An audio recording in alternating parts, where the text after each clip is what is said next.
Everybody ready? Thank you for coming back so promptly after lunch. Hope you all enjoyed the food. As promised, there's much less of me in the afternoon. I'm just going to pop up, introduce our next panel, and then pop off again. And I'm going to hand over to Rosie and Kristen from Sport England, and they're going to be joined by Spencer Moore from SIMSPA and Claire Beanie, who's Director of Strategic Relationships at Active Devon.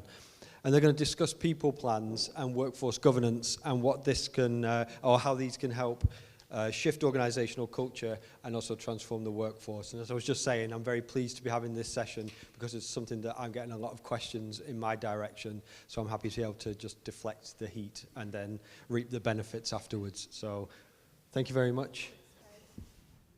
Thanks, everybody. I hope you've had a good lunch. What a great morning we've had. Loads of really interesting stuff to start to get our heads around. I know this is the session you've all been waiting for, the people planning. I just wanted to reflect on a few phrases and words that Mike Higgins used just before lunch, because they really sort of resonated for me around people planning. He said, organisations being passionate about growing the people in your organisation, managing leadership talent, planning and curating experiences, which I thought was a really interesting phrase, thinking about how we develop people, planning and curating experiences, exposure to environments, and this is a great one, recovery after key phases of leadership development. Who gets that? Does that actually happen? Wouldn't that be brilliant? Time to reflect and recover after key phases of leadership development. So just have a think about some of those things as we're going through talking about people plans this afternoon. So as you'll be aware, the requirement for organisations to have a people plan was included in the revised Code for Sport Governance, as Lindsay covered this morning. The requirement has three parts, as you're probably aware. Have a plan, share it, and update it. It's not just having a plan. Share it. Talk to your organisation about it. And keep it updated on an annual basis, if not more frequently. And that really speaks to this phrase that we've been hearing all morning, compliance to culture. It's not just about compliance, having a people plan. It's not, we've got a document, we've ticked the box, it's on the shelf, I can pull it out of the drawer and weigh it for you if you like. It's about it being a living, breathing document that you share, you talk about, and you use as a tool every day within your organisation, and it becomes part of your culture. Your behaviours are about using and developing that people plan. And we know that for most organisations, a people plan is still something to get started on. If we get a really quick show of hands, who's got a people plan that you've already done and you're working with? Oh, one. Brilliant. There we go. Progress. So this session is really going to start to explore the why, the what, and the how around people plans. For those of you who've already got a people plan, something to consider about how you continue to evolve and develop it. And for those of you who are starting out, hopefully some inspiration on how you go forwards. Really importantly, and Rob mentioned this earlier this morning, workforce planning is not a prescriptive process, and it's not intended as an exact science. If you are waiting for an instruction manual, it's not coming. We really absolutely encourage you to take an approach that works for your organisation, and that means you're going to approach your people plans in different ways. The outputs are going to look different for a lot of you. Hopefully some of the pointers that our panel will share today will help you get started. So I'm joined by Kristen Natale, who's Head of Volunteering at Sport England, Spencer Moore, who I'm sure some of you will know, who's the Director of Strategy at SIMSPA, and Claire Beanie, who's the Director for Strategic Relationships at Active Devon. We're going to have a short Q&A at the end of the session, so please feel free to pose your questions then. I'm going to hand over to Kristen, who's going to get into the why do you need a people plan? Why is it important to have a people plan? Great. Okay. Thank you, Rosie. It's a great introduction. And There's so many connections to the sessions that have already taken place today. It's been quite amazing actually to see that come through. So yeah, as Rosie said, I'm going to focus primarily on the why. Why is this important, I guess, strategically for the sector? But also, what are some of the benefits that you might be able to achieve for your own organisation through doing this piece of work really well? Because I think that's really important too. A bit like the environmental sustainability piece, it's got to really feel authentic to you. What are the opportunities that you might get as an organisation through doing this piece of work? So unsurprisingly, I'm going to start with Sport England's strategy. And our strategy, Uniting the Movement, highlighted the power of people and leadership as being fundamental to achieving the wider ambitions of the strategy. And already today we've talked about the importance of volunteers, our staff, professionals across our sector and beyond who are really, integral to achieving our ambitions in sport and physical activity. And so the strategy really sort of put a marker down to say, look, these people are important. Where they're from, their background, how they're supported to do what they do matters. And so, that sort of sets the scene really in terms of why this is so important.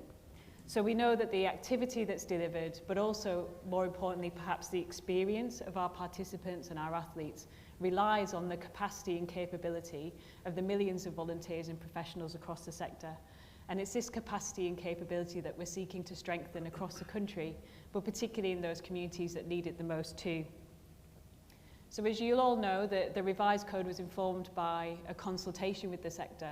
And through that consultation, what we essentially heard was that successful organisations really considered their people at a strategic level. And so we felt that that needed to be better reflected in the code. You remember that was our old requirement around survey data. That wasn't really getting to the real impact that we needed to see and the change that we needed to see around people and leadership. So fundamentally, leaders of organisations were telling us that the people are integral to delivering our strategic objective. And so this requirement really puts that at the heart of the code. It also became clear during that consultation, and it's come up through some of the conversations today, particularly the conversation around leadership just preceding this, around culture. And so people were also telling us that we need to think about workforce diversity, the behaviours and the culture within sport and physical activity. And so a people plan is really a key place to start to think about how we address that. And the session following on from this with Lindsay and Trixie, we'll dive into that a bit deeper and really look at the role of workforce diversity in broader approach to ED&I. So do stick around for that if you want to get under the skin of that a bit more. But that felt really important in terms of achieving our collective ambitions as a sector in terms of tackling inequalities. I think the other thing to mention is it's tough out there. We've mentioned 2020 earlier, so we won't go down that memory lane. But it's been a really challenging operating environment for the sector over the past few years, and it's continuing to prove to be challenging. And a people plan is a really important way for your organisation to be really proactive in thinking about the people and the skills that you need to meet those challenges head on and hopefully become more agile and resilient in response to them. So it's a real opportunity there to sort of think, okay, not just in the short term, what are the kind of immediate firefighting issues, but in the longer term, what are we going to need to change and what are the challenges coming down the track that our people and the right skills can help us to address. So in essence, people planning is having the right skills, the right people in the right place at the right time. But hopefully, as you can see from what we've touched on already, it goes far beyond that. And we'd really encourage you to think just beyond skills and numbers when you're approaching your plan. Because the benefits, potentially will come from that broader approach, and an approach to people planning that's really aligned to your organisational strategy will help your organisation essentially perform better. Developing a plan can also improve your understanding of your workforce. So a key part of that development process might be trying to really understand, who makes up your workforce, what are their skills, what are their capacity. We've mentioned stakeholder mapping earlier today, sort of really getting under the skin of who your workforce are and what they do. And that understanding from developing your plan is going to help inform decision making in the future. It's going to help you make better strategic decisions about your people. So there's real value in going through that process and really, really engaging it. It's also an important part of understanding how are you going to support your volunteers and staff in terms of their well-being, demonstrating duty of care, that again is all part of how you approach your support and development of your people. So there's a lot of touch points and connectivity with other work that you're probably already doing in your organisation. So it is probably the case that if many of you are new to this, you're probably not starting from scratch. Some of this stuff that we've mentioned already, you will be already thinking about in your organisation, and this is about bringing it together. The requirement in the code, as Rosie's already said as well, also has a focus on communication. It talks about communicating your plan and discussing it with your people, and that's really worth paying attention to, and again really thinking about how you approach doing that. It shouldn't be a tokenistic thing. That's a real opportunity to, of course, this being a requirement in the governance code, engage your board, talk to your board about what would they want from a people plan? What kind of understanding do they need about your workforce that might help them make better decisions in the future, or give them better strategic oversight to help meet some of those challenges that they might face and the organisation is going to face. But also think beyond your board. Who else might you need to engage across your organisation, both to develop the plan, but also, I guess, to action and implement it. One of the really important things that we wanted to land with you today, and Rosie touched on it at the start, is that obviously the plan itself is the focus of the requirement in the code, but please don't stop there. The potential to unlock the benefits will only come from the action that you take after the plan is produced. So it's a really good opportunity as you're developing your plan. Start to talk about your volunteers and your staff about their role in bringing it to life. That shouldn't be left until the end. Start to think about actioning and implementing your plan if you can, along the way, and bringing people on board. And so really, I think the final point that I wanted to make just on that kind of point of action is, hopefully to achieve the change that we want to see, this is a really important tool, and a really important tool within the code, we believe, when it comes to people and leadership. And we just encourage you, even if this is something quite new to your organisation, to be a bit courageous and ambitious. I think probably the same would apply perhaps to the environmental sustainability piece. It's really really taking a hold of this and really looking at the opportunities that it could bring for you as an organisation, and really looking beyond, okay, we've met the requirement, but how is this going to help us perform better and deliver our strategy better and create a better environment for our people too. So that, I guess, is my call to action, is to be ambitious with that. So hopefully you're all sold if you weren't before. We're now going to move on to the panel. Yes. Yeah, is that okay? Were you going to make a point? No. Just trying to make sure we stay on track. Because you might have gathered, Kristen and I could talk about people plans for ages. Go on to bring Spencer into the conversation. We want to try and understand the connections between people plans and some of the other workforce governance pieces of work that we know some of our partners are already working on, whether they're national governing bodies or active partnerships, and how sort of collectively they fit together and sort of come together cohesively to lead this sort of transformation in the workforce. Yeah, so I'll start off with workforce governance. It's a title that's been bandied around. Quite a few of you have heard of it, and Craig was saying that people are asking about it.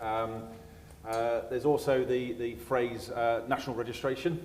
So I'll give you a very brief history lesson. I'm also conscious of time. So this isn't something that Sport England have suddenly dreamt up. We've been working with Sport England for the past 3 years to actually understand the issues. Predominantly, it started off around safeguarding and safety issues in our sport. We won't go into all of what's gone on there, but there was an obvious need for us to start to think differently and act differently in terms of safety of participants. Just give you a stat that it has never been published, and it came from a very early piece of work in terms of the size and scale of what we're trying to achieve. We interviewed, or an independent body interviewed, 2,000 parents who had sporty children, and asked them about their experience of sporting activity, especially around the coach and the instructor that they've had. And 17% of them, 344 of them, had said that they'd had some form of issue regarding their safety, and that went from the capability of the instructor, with the skills and drills that they were doing, all the way through to some unsavory issues around safeguarding. And again, putting that further into context, of those 344, 82 of those parents had, the issue had been so severe they'd taken it to the police and social services. So that's 4.1% of our children who had actually had an issue in a 12-month period with our workforce that was severe enough to take to the police and social services. So that's what we're tackling, and we have to be brave on this. And the initial piece of work was around workforce registration, or coach register. There was an appetite across, interestingly, the coaches and the parents and many bodies in the sector. But there was a lot of what if. We have to understand the impact on volunteers and the issues there. But what we also understood very early, that a workforce register will be a very blunt tool and pretty ineffective if we don't get the underpinning culture and governance systems right across the system. So both the project we're about to embark on, hopefully hand in glove with 6 to 8 national governing body partners. If you are interested, come and speak to me today of being one of those national governing partners. Is how can we create a workforce governance infrastructure that looks from national policy through to board decisions, through to exec decisions, through to your workforce leads and your HR leads, through to the clubs and people who deploy your coaches, all the way through to the frontline coaches themselves. What we've discovered is, and this is a really widespread model that other sectors have used, that actually you can prevent harm at multiple stages, and that harm can start from policy through to board oversight and all the way through. And actually, all a national register is actually puts all the emphasis back on the coach and the coach deployer, and that's not right. So we have a responsibility as a sector and a group of system partners to actually play our part and make sure that the whole governance of how we manage our people and how we deploy them and how we support them, and we're not setting them up to fail. So they're really clear about making sure their coach education systems are correct, and that the people who deploy them understand the scope of their role and what they can and can't do, and some really basic things that we just need to get right that will actually make a workforce register far more effective. If we just introduced it straight off the bat, we know it will fail. So a really big undertaking, seismic, but it's a 2-year pilot, and as I say, we want to be working hand in glove with a group of national governing bodies. I was having a conversation with my colleagues at Swimming England, that, and a lot of you national governing bodies in the room will get this, is, when something goes wrong with a coach, it always comes back to the national governing body. So, if you're taking the complaints and issues, then let's work together to really understand how we can be accountable for that. And the final bit, because I is another piece around local skills, where we're working with active partnerships, which is looking at the recruitment and the training and the retention of that workforce. Some key stats again. We've lost over 50% of our workforce during COVID. Pre-COVID, we were turning over 80% of our workforce every 4 years, so a huge retention issue. Again, COVID has an impact on volunteering. And also 2 really interesting figures. We spend £1.1 billion a year as a sector on training and education. If you gave me a £1.1 billion training education budget for our sector, we would have a much better trained workforce and one that would be deployed. So the money's there, we've just got to use it better. We also then lose £900 million on retention. So the amount of time we then have to spend advertising and recruiting and getting people back up to speed and retraining them costs us 900 million. So there's a £2 billion skills and black hole in our system. And what we intend to do is work with our active partnership colleagues in really understanding our local skills and local people plan. So engaging with employers and deployers, understanding what their recruitment needs are, what their upskilling needs are, and some early indications of this existing workforce has already recognised that they need significant upskilling to be able to meet the needs of Uniting Movement. Some of the real key demands are engaging with low socioeconomic groups, women and girls, etc., health inequalities. So there is a real big skills gap in our existing workforce to meet that. And then when we start to really look at equalities, we know that having a workforce that represents the people that, that it actually serves really helps drive participation and participation retention. But we've had a stubborn block for the past 10 years in the demographics of our workforce. It's the same people. It's sporty people, people who like sport, come into our sector. If we really want to engage with inactive people, we've got to get people who empathise and understand. And that's a real stubborn block that we've got to think about. So how can we, we've got this £2 billion pot of money that is floating around.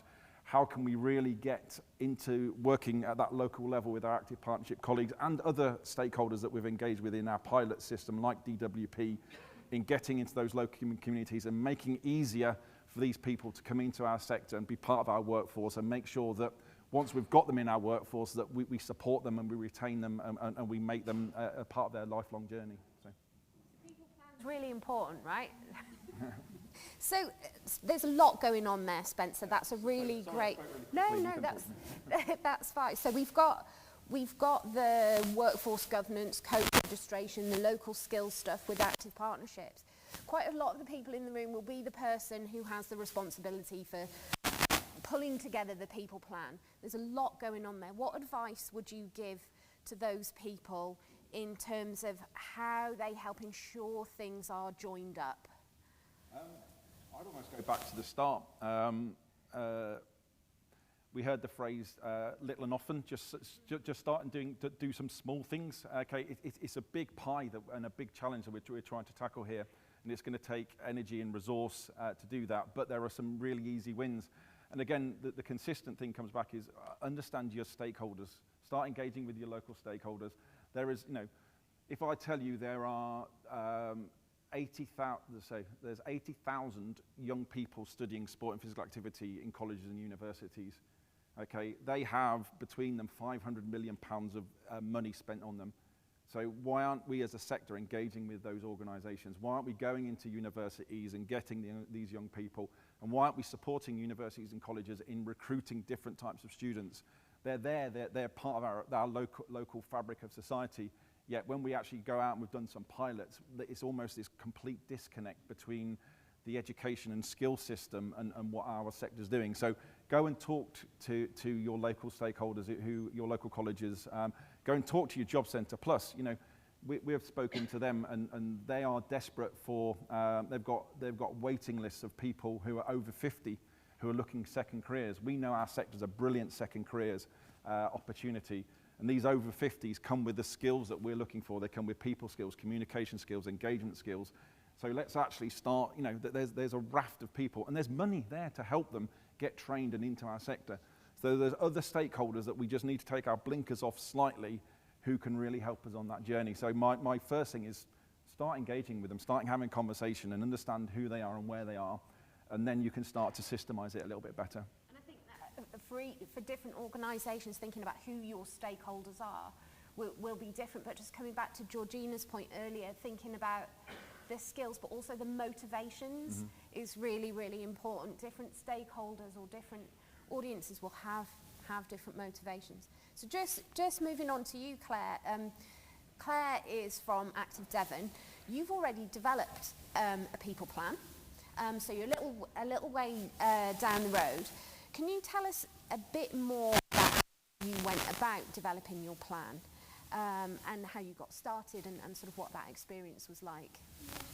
Sure, and I'm fairly glad that there was only one hand up for people plan, so I feel like I can talk to you about this. We actually started this a couple of years ago, so we in Active Devon have called it a people strategy, but we have updated it recently in line with the code and a change in our strategy as part of Active Devon. Our approach when we first looked at this was to kind of think about what is, and it's mainly internally focused with this lens on at the moment, is what's an employee's kind of life cycle, what's their journey with you from when you want to bring them in the door, so where do you connect with people, how do you develop that talent once they're in your organisation, and how do you retain them? So we kind of have these 3 pillars that we looked at, And again, we kind of looked at what are we already doing well, and where are some of those things embedded. Like, so we were quite good at hiring great people, but actually were we still asking for some qualifications when maybe we didn't need that anymore and we needed some people with some different experiences. So we've hired, I don't know, ex-police or ex-social services maybe than just people that have come from the sector. So we kind of looked at what do we need to mix up at that side. Things like our values. Did they still feel like us? And each of those pillars, we kind of had a number of elements that kind of form under that, like almost modules, I guess, underneath that. So when you're looking at the development of the team, so some of that is a learning and development plan. You know, where do you get great opportunities to build leadership skills? So that might be through Active Partnerships Network, it might be through Sport England, but there's some really great programs already. But what might we need to do locally to support people internally or externally with some training? So again, trying to understand what that looks like. Trying to understand what great performance management looks like. So do we know the objectives? Do we get 360 feedback? You know, the high challenge, high support culture, we don't have that. We're trying to build that, but we are looking at what does it take to really be able to deliver our overall mission about kind of, you know, tackling inactivity and inequalities, but by doing that through quite a systematic approach to what does it mean to really enjoy where you work, all the things that go along with that, and allow you to really perform at a really high level. And within each of those, they're probably an hour each, so I won't do that to you. Within each of those, it's kind of looking at what are the actions and systems and processes to be put in place that you've kind of got an overall view of what works for your team. That's probably a long answer. Too short answer. Great.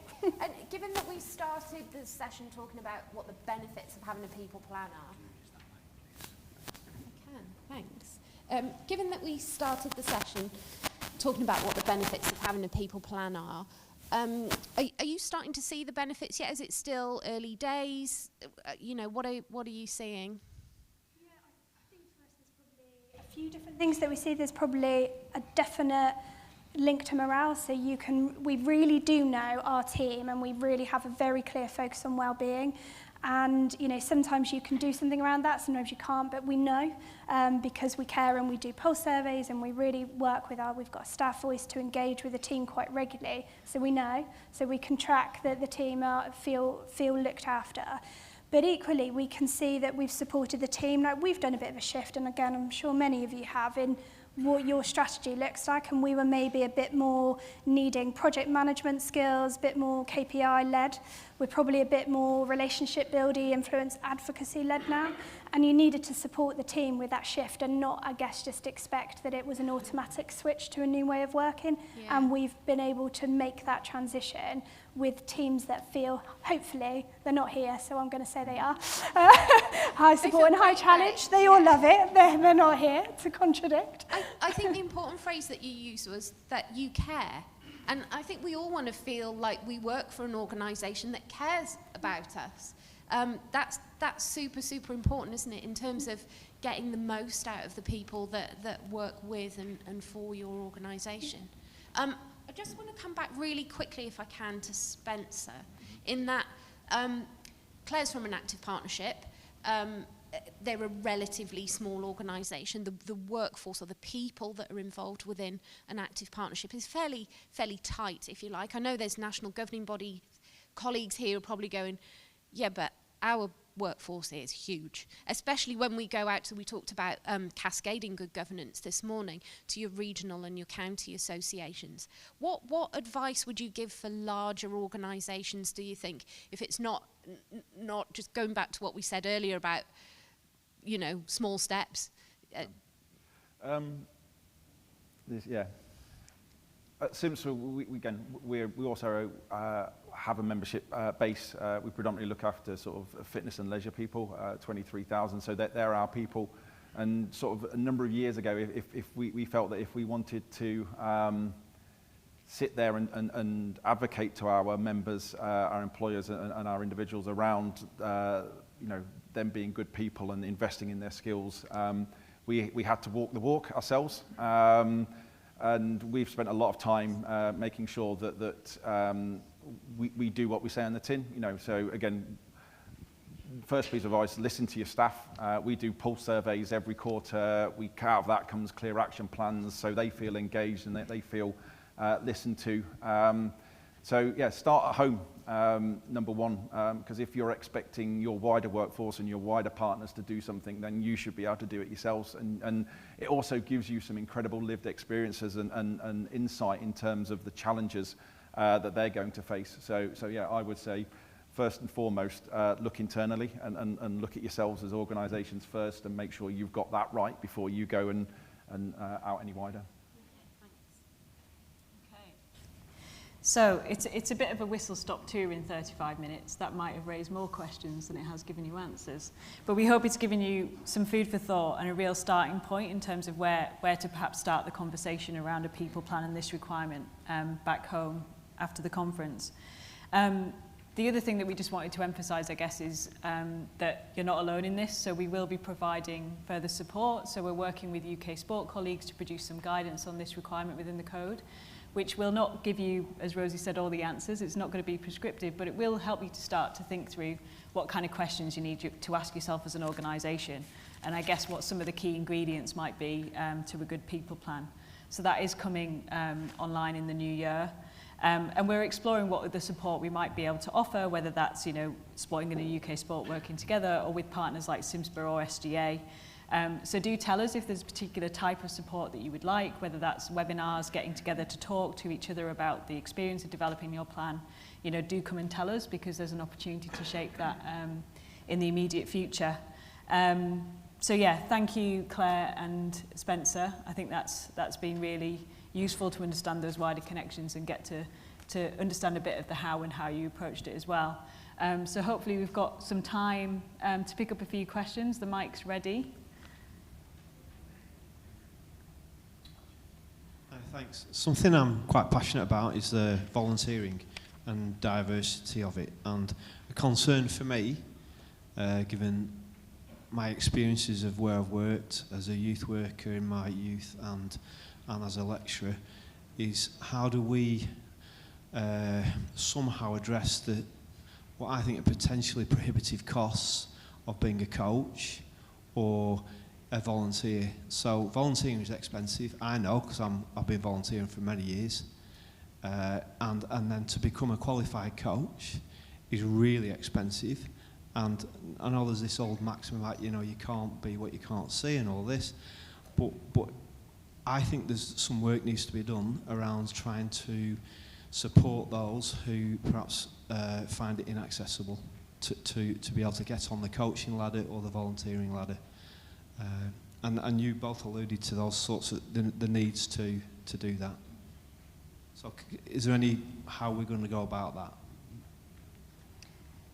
Yeah, I mean, I think it's a really important issue that needs to be addressed. I don't think there's one straightforward answer or a silver bullet to that. And each sport might need to approach that differently, because obviously the route to becoming qualified or becoming a coach in different sports varies. I mean, when it comes to tackling inequalities and looking at diversity in the workforce, we absolutely have to look at volunteering. And I think there are particular nuances in how we look at inclusion and diversity in volunteering that might be different within paid work. And I think it is really important to acknowledge the fact that, volunteering isn't cost-free. It isn't cost-free to manage and support, and it isn't always cost-free for the person doing it. And especially in cost of living, we've heard from some of the organisations in this room that is posing a challenge for some volunteers, and actually even those who were fortunate enough to be able to, put a bit of their own cash behind it, if we're quite honest, when it comes to travel or fuel or whatever, might find that more difficult in the future. So I think it's an area that needs to be addressed. What's quite interesting coming from my background that was previously in the charity sector is paying out-of-pocket expenses for volunteers was pretty much embedded within the culture of volunteer-led organisations. Many of us are volunteer-led organisations, and obviously that out-of-pocket expenses piece is not consistent. So I think that is something that organisations could consider, because it reduces a barrier. But I think that it also needs to go beyond that. It is about culture and how we offer volunteering opportunities and how we offer leadership opportunities that are more inclusive. And I think we've got some learning on that, but there's a huge amount of work to do there. And I guess a people plan is a great opportunity to get under the skin of that for your sport and to try and understand where those barriers are. not quite an answer or a solution, but just to acknowledge that, yeah, it's absolutely an issue. Rosie, can I just one of the other things, sorry, just on that point, one of the areas we'd like to sort of work during the pilot is looking at the actual qualifications and training needed to be deployed. There is a feeling that we're hitting this again with a bit of a blunt stick, and actually the costs associated and the training required to actually undertake the role against some of the risk is disproportionate. So there's a concept that we're working on that we've basically hijacked from the health system called right touch regulation, which looks at the role, looks at the risk around that role, and then understands the level of training. Because we sometimes feel that some of the case studies is that people are being overqualified and overtrained, and additional costs put on where they're not potentially needed. So a bit more of a detailed work, and then also, you know, if we have this £1.1 billion training budget, how can we start to make sure that, you know, that we use that in a much better way? So there's no silver bullet, but I just think there is 100% need to look at things differently. So and have we got time for one more? Hi there, Rob Tate from the British Paralympic Association. Just thinking about how we embed people plans in the wider context of our organisations. We're going to have, or many of us already will have, our strategic plans. We're going to have people plans. We're going to have our diversity inclusion action plans. We're going to have succession plans for board and senior leadership team. Have you got any thoughts on how best we can connect and align each of those different sort of related aspects of people plans and workforce governance to sort of make the most out of them? Yeah, so we've been having this conversation quite a bit internally around whether a people plan is a sort of physical entity of its own, if you like, and actually your people plan might be a pulling together of other strategies. So Rob, the ones that you've just talked about, your succession plan, your board development plan, you know, some of the other workforce governance aspects, and your people plan might just be an overview of pulling together the common threads and the key points. It doesn't have to be something that's separate and additional to your other bits and pieces that you've got going on. Does that make sense? I think the only other thing that I would add to that is that, you know, obviously for every organisation in this room, for most people their strategy is absolutely the North Star. That is what guides you. And your people plan should be really closely aligned to that. The function of the people plan is how are you going to get the skills, the capacity and the people you need the right time at the right place to deliver that strategy. So, you know, it's not about, it shouldn't sit in isolation or in silos, so that joining up is part of that. But I would be thinking about, you know, when you're having conversations about delivery of any aspect of your strategy, there's an opportunity to have a conversation about your people and to try and think about how you weave it into other work streams as well when you've got the plan and you're delivering it. But as Rosie said, that kind of having that really clear strategic intent and that better connectivity between how you approach your workforce or your people development that's better aligned to your strategies where we're aiming to get, and that might look different, but I think, you know, it's that alignment with your strategic goals is what's going to allow you to unlock some of the benefits.